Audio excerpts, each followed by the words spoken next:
कारण किसी न कारण डिसेम्बर मास आप देखिए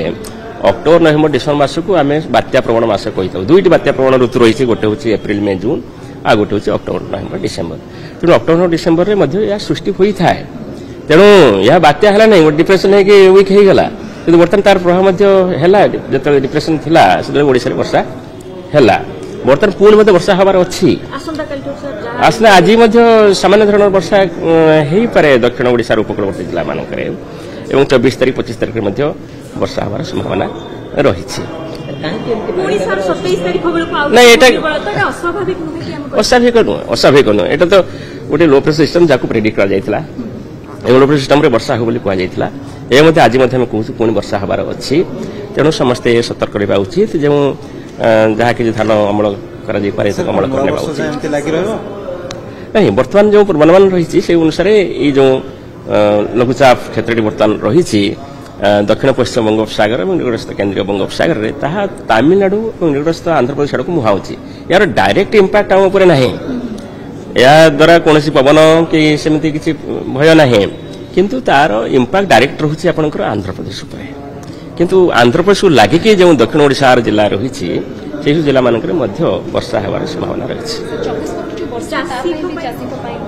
से कथा कहूँ परा बर्तमान वर्षाटा जो वर्षाटा मन मौसम समय वर्षा हुए बर्तमान शीत दिन वर्षाटा होती बर्तमान जेहेतु धान अमलक्षम अवस्था रही आप अल्प वर्षा हेले क्षय क्षति करे तेणु से पदक्षेप नौ तार एपर्यंत से तार प्रभाव ये आमर कि ना बर्तमान 26-27 बेलू गोटे वेस्टर्न डिस्टर्बांस आसूटा उत्तर पश्चिम भारत में प्रथम वर्षा कर पूर्व भारत आड़ को वर्षा कर से समय 28-29 तारीख बेलू आम जो पश्चिम ओडिशा रही विशेष उत्तर पश्चिम ओडिशा कौटी क्या भाव वर्षा हमार संभावना रही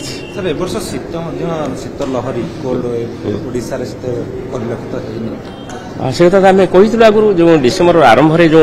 press release press conference advance देइथिली जे वर्ष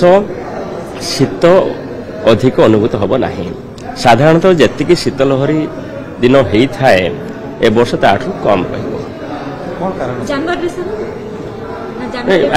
मासु मास कहनु आम कही डिसेम्बर जनवरी फेब्रुआरी मिसिकी शीत ऋतु ये शीत ऋतु जी दिन कोल्ड वेव डेज होता है ताठू ए वर्ष कम रही कारण तो विभिन्न प्रकार हो पारे एटा गोटे डायनामिकल सिस्टम 3 मास सूचना दि जाउछि सबुथिरे एमती स्पेसिफिक कारण कहया कष्ट हो पारे।